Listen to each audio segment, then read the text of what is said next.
राधे राधे। धार्मिक जगत चैनल पर आप सबका हार्दिक स्वागत है।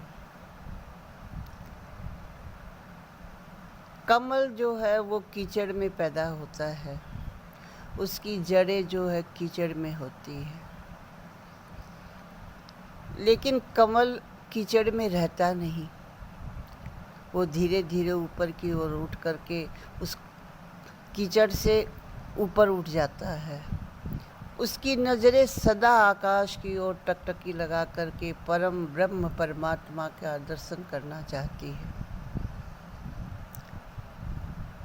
कीचड़ में जन्म लेने के बाद भी और उसकी दृष्टि इतनी ऊंची, इतनी श्रेष्ठ होती है कि उसकी नज़रें लगातार आकाश की ओर देखती रहती है। अपने लक्ष्य की प्राप्ति को प्राप्त करने के लिए वो एक मिनट भी अपनी नज़रों को इधर से उधर नहीं करता। कमल की उस तपस्या से ही भगवान प्रसन्न होकर के कमल नयन कहलाते हैं। कमल के समान जिनका चरण है वो कहलाते हैं। कमल के पात पर रहने वाले, कमल के पुष्प पर विराजमान होने वाले महालक्ष्मी भी कमल के ही पुष्प पर विराजमान होती है। भगवान का एक एक अंग जो है कमल के सदृश है, ऐसी व्याख्याएं हमने गीता, भागवत, पुराणों में सुनी है, चित्रों में हमने देखा है। उस तपस्या का फल उसको कितना मीठा, कितना सुंदर मिला। 24 घंटा हर पल हर क्षण वो भगवान के सानिध्य में रहता है।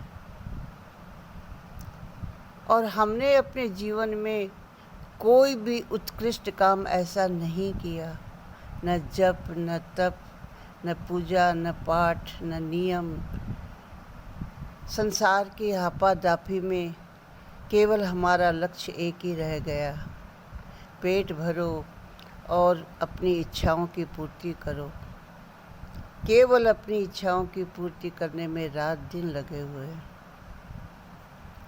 भक्तिमती, सबरी ऐसे भील जाति में उनका जन्म हुआ था जहाँ मांस मदिरा का सेवन रात दिन होता था। उनकी शादी होने वाली थी। उसने देखा कि घर में बहुत सारे बकरे भैंसे बंधे हैं। उसने अपनी माँ से पूछा, हे माँ, ये इतने पशु क्यों आए हैं? उसकी माँ ने कहा कि तुम्हारे बारात में जो बाराती आएंगे उनके भोजन की व्यवस्था की जा रही है। इतना मांस पकेगा, इतने लोगों की हत्या होगी।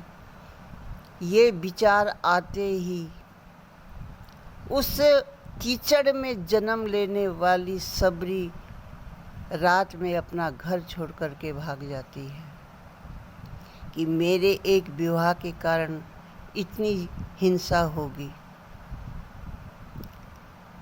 और वो कमल के सदस्य होकर के भगवान श्री राम की बाट जोते जोते एक दिन भगवान को प्राप्त कर लेती है। इसीलिए कहा जाता है कि जन्म चाहे कहीं भी हो, आदमी का लक्ष्य सुंदर होना चाहिए।